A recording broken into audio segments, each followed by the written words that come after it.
CBI और ED की जांच जैसे जैसे आगे बढ़ रही है वैसे वैसे आम आदमी पार्टी की मुश्किलें भी बढ़ती जा रही है। कथित शराब घोटाले में जेल गए केजरीवाल के खास मनीष सिसोदिया को कोर्ट से राहत नहीं मिल रही है। सिसोदिया और आम आदमी पार्टी की दलीलों पर कोर्ट को भरोसा नहीं हो रहा है। सिसोदिया से पहले जेल गए सत्येंद्र जैन का भी वही हाल है। कोर्ट में आपके ये दोनों बड़े नेता अपनी बेगुनाही के सबूत नहीं दे पा रहे हैं, लेकिन बाहर केजरीवाल से लेकर संजय सिंह और आपके दूसरे नेता ये कहते फिर रहे हैं कि आपके नेताओं को साजिश के तहत फंसाया गया है। हालांकि अब कथित शराब घोटाले मामले में नया ट्विस्ट आ गया है। सिसोदिया के बाद अब आपके बड़े नेता संजय सिंह भी जांच एजेंसियों के रडार पर है। ऐसे में सवाल उठ रहा है कि क्या अब संजय सिंह की जेल जाने की बारी है। अगर ऐसा हुआ तो एक एक कर आपके सभी बड़े नेता सलाखों के पीछे पहुंच जाएंगे और पार्टी को फिर नई टीम बनाकर चुनावी मैदान में उतरना पड़ सकता है। ऐसे में आप में अभी से ही खलबली मच गई है। आप नेता ने अब ईडी की जांच पर ही सवाल उठाना शुरू कर दिया है। आम आदमी पार्टी के बड़बोले सांसद संजय सिंह ने एक बार फिर प्रेस कॉन्फ्रेंस करते हुए ईडी द्वारा की जा रही आबकारी नीति मामले में जांच पर गंभीर सवाल उठाए। इस दौरान उन्होंने कहा कि अगर इतनी दिक्कत है तो केजरीवाल, मनीष सिसोदिया और सत्येंद्र जैन को जहर की पुड़िया दे दो। अपने प्रेस कॉन्फ्रेंस की शुरुआत करते हुए संजय सिंह ने कहा कि ईडी की जांच कैसे एक झूठ का पुलिंदा है, इसका सच आज फिर सामने रख रहा हूं। बीजेपी जो मनीष सिसोदिया को लेकर बार बार बोलती है कि 14 फोन सिम नष्ट कर दिए, वो इसके बाद हाथ जोड़कर माफी जरूर मांगे। ईडी ने इस पर जो रिपोर्ट दाखिल की है वो सभी फोन अभी भी जिंदा है, कोई नष्ट नहीं किया गया। इसमें से 5 फोन खुद ईडी ने जब्त किए हुए हैं। मनीष सिसोदिया के घर में उनका परिवार, उनके कर्मचारी का काम करते हैं।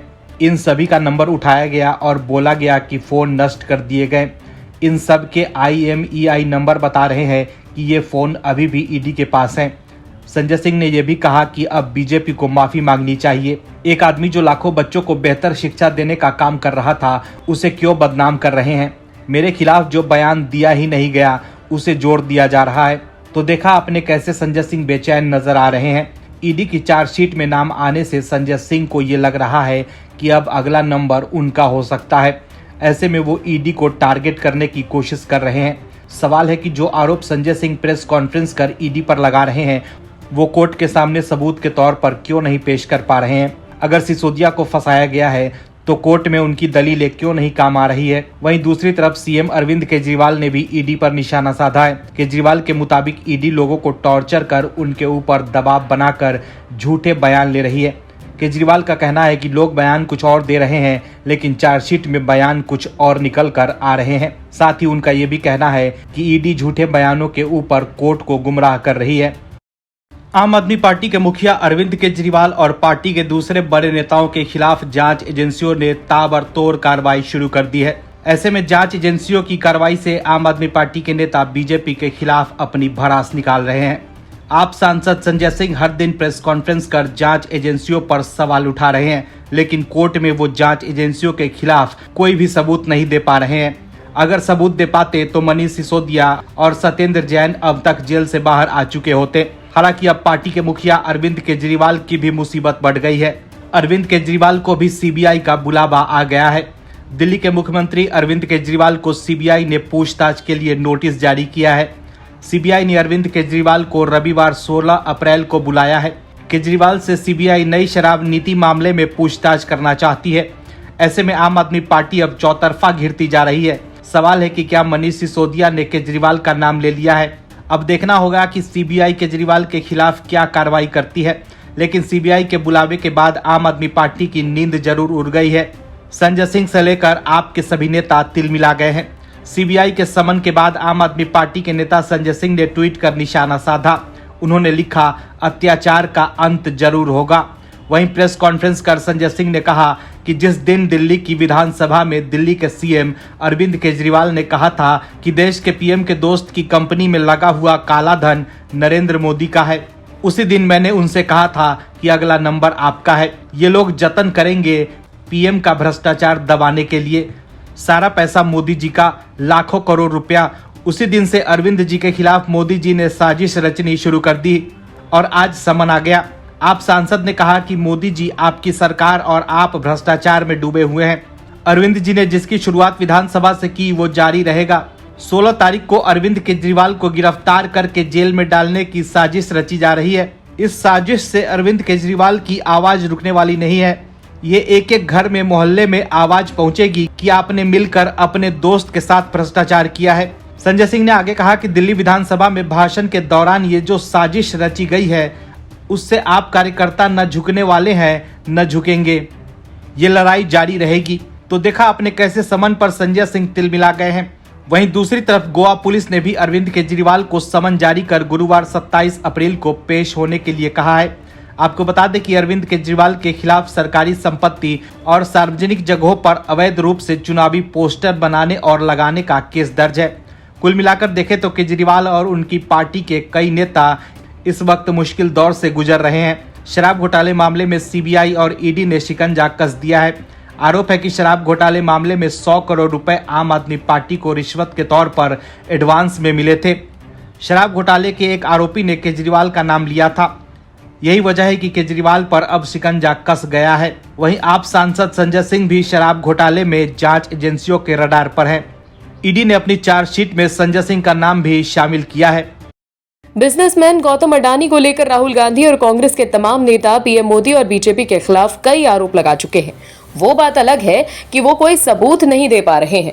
राहुल गांधी हर बार पूरे जोश के साथ पीएम मोदी पर आरोप लगाते हैं और फिर मामला अदालत में जाने के बाद दूध का दूध और पानी का पानी होता है तो राहुल गांधी उस मुद्दे पर चुप्पी साध लेते हैं और फिर एक नया मुद्दा लेकर सामने आ जाते हैं।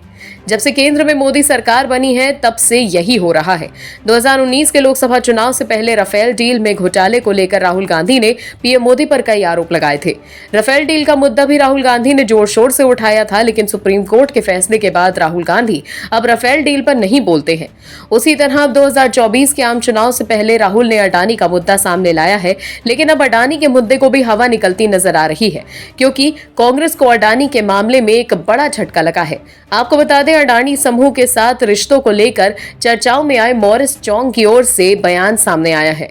मॉरिस चौंग का कहना है कि वो चीन के नहीं बल्कि ताइवानी नागरिक हैं। कांग्रेस ने आरोप लगाया था कि मॉरिस चौंग एक चीनी नागरिक है। इसके साथ ही कांग्रेस ने यह दावा किया था कि इस व्यक्ति की कंपनी के अडानी समूह के कार्यों से जुड़े होने से देश की सुरक्षा को खतरा है। कांग्रेस ने पूछा कि अडानी को चीन के साथ कथित संबंधों के बावजूद भारत में बंदरगाहों का संचालन करने की अनुमति क्यों दी गई और सुरक्षा चिंताओं पर ध्यान क्यों नहीं दिया गया। हालांकि कांग्रेस के आरोपों पर जवाब देते हुए मॉरिस चौंग ने ईमेल में भेजे गए सवालों के जवाब में कहा कि मैं ताइवान का नागरिक हूं। मेरा पासपोर्ट दिखाता है कि मैं रिपब्लिक ऑफ चाइना का नागरिक हूं, जिसे अब आधिकारिक तौर पर ताइवान के नाम से जाना जाता है। ये चीन से अलग है, जिसे आधिकारिक तौर पर पीपल्स रिपब्लिक ऑफ चाइना कहा जाता है। इसके साथ ही मॉरिस चौंग ने यह भी कहा कि ये बहुत ही दुर्भाग्यपूर्ण है कि उनकी राष्ट्रीयता पर सवाल उठाया जा रहा है और इसे राजनीतिक मुद्दा बनाया जा रहा है। वो पहले ही अपनी नागरिकता के बारे में स्थिति स्पष्ट कर चुके हैं। उन्होंने कहा कि उनका राजनीति से कोई लेना देना नहीं। तो देखा आपने, कांग्रेस जिस व्यक्ति को चीन का नागरिक बताकर पीएम मोदी पर निशाना साध रही थी, वो व्यक्ति सामने आकर यह दावा कर रहा है कि वो चीन का नागरिक है ही नहीं, वो तो ताइवान का नागरिक है। कुल मिलाकर देखें तो अडानी मामले को लेकर जिस तरह की बातें सामने आ रही हैं, उससे ऐसा लग रहा है जैसे अडानी वाले मुद्दे भी राफेल डील मामले की तरह 2024 में चुनावी शोर थमते ही हवाबाही हो जाएंगे। उत्तर प्रदेश के सीएम योगी आदित्यनाथ ने माफियाओं को उनकी असलियत बता दी है। अगर यूपी में माफियागिरी दिखाओगे तो मिट्टी में मिल जाओगे। यूपी में योगी सरकार आने के बाद से ही माफियाओं के बुरे दिन शुरू हो गए थे और अब उनका हिसाब हो रहा है। एक तरफ यूपी समेत पूरे देश की जनता पुलिस की कार्रवाई से खुश तो है, वहीं अखिलेश यादव समेत विपक्षी दलों के नेता हाय तौबा मचा रहे हैं। अतीक अहमद के बेटे असद के एनकाउंटर के बाद विपक्षी दलों द्वारा लगातार योगी आदित्यनाथ और राज्य की बीजेपी सरकार पर निशाना साधा जा रहा है। अखिलेश यादव, असदुद्दीन ओवैसी के बाद अब टीएमसी सांसद महुआ मोइत्रा ने माफिया अतीक अहमद के बेटे के एनकाउंटर को लेकर यूपी के सीएम योगी आदित्यनाथ पर तंज कस दिया। महुआ मोइत्रा ने कहा है कि अजय बिष्ट का दूसरा नाम मिस्टर ठोक दो था, इसीलिए उनके राज में इस तरह की पूर्ण अराजकता, जंगल राज, एनकाउंटर किलिंग्स हो रही हैं और आगे भी जारी रहेंगी। महुआ मोइत्रा ने यह भी कहा कि माननीय ठोक दो मुख्यमंत्री की हालिया एनकाउंटर किलिंग फिर से जंगल राज का जश्न मना रही है, जिसे बीजेपी राम राज्य के रूप में पेश कर रही है। आपको बता दें, यूपी एसटीएफ ने गुरुवार को अतीक अहमद के बेटे और उमेश पाल हत्याकांड के आरोपी असद को एनकाउंटर में मार गिराया। लेकिन अब विपक्षी नेता इस एनकाउंटर पर सवाल उठा रहे हैं और इसको मजहबी रंग देकर जमकर सियासी रोटियां सेक रहे हैं। समाजवादी पार्टी के प्रमुख अखिलेश यादव ने कहा है कि झूठे मुठभेड़ करके बीजेपी सरकार सच्चे मुद्दों से ध्यान भटकाना चाहती है। मुठभेड़ की भी गहन जांच पड़ताल हो और दोषियों को नहीं छोड़ा जाए। सही गलत के फैसलों का अधिकार सत्ता का नहीं होता। भाजपा भाईचारे के खिलाफ है। अखिलेश यादव ने यह भी कहा है कि उत्तर प्रदेश एनकाउंटर का प्रदेश हो गया है। वहीं बसपा प्रमुख मायावती ने यह कहा कि अतीक अहमद के बेटे और एक अन्य की आज पुलिस मुठभेड़ में हुई हत्या पर अनेकों प्रकार की चर्चाएं गर्म है। लोगों को लगता है कि विकास दुबे कांड के दोहराए जाने की उनकी आशंका सच साबित हुई है। इसकी उच्च स्तरीय जांच जरूरी है। उधर हैदराबाद के भाईजान असदुद्दीन ओवैसी को लग रहा है कि मुसलमान होने की वजह से अतीक के बेटे का एनकाउंटर किया गया। ओवैसी ने कहा कि बीजेपी मजहब के नाम पर एनकाउंटर करती है। कुल मिलाकर देखें तो योगी सरकार की माफिया मुक्त उत्तर प्रदेश के मिशन से विपक्षी नींद उड़ी हुई है। हालांकि योगी के राज में सभी माफियाओं पर कानून का चाबुक चलेगा, चाहे विपक्षी नेता जो भी आरोप लगाते रहें, क्योंकि बुलडोजर बाबा ने ऐलान कर दिया है कि वो माफियाओं को मिट्टी में मिलाकर ही दम लेंगे। Bureau report OMH news. और भी वीडियोस देखने के लिए चैनल को सब्सक्राइब करें और बेल आइकन को दबाएं।